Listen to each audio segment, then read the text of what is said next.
Hello everyone, today I will show you how to recover end-to-end encrypted chats in Messenger. And here's how it's done. Open Messenger. Use the Messenger app or go to messenger.com. Go to Settings. Tap the three lines top left, then the gear icon top right. Enable Secure Storage. Scroll down and tap Privacy and Safety.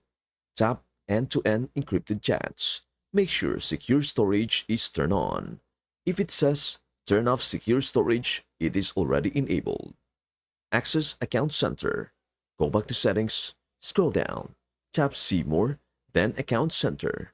Download your messages. Tap your information and permissions. Tap Download your information. Choose Facebook, then Next. Select Only Messages, then tap Next again. Choose to download to your device. Pick a date range, last week, last year, or all time. Tap Save, then Create Files. Wait for the file to be ready. It may take 15 minutes to a few hours. Download the file. Once ready, tap the download button. The file will include your deleted messages, even encrypted ones. And that is everything you need to know about how to recover end-to-end encrypted chats in Messenger. Before we end, may I humbly ask you a favor? Please do like, share, and subscribe to our channel. This means the world to us. Thank you so much for watching. We hope to see you in our next video.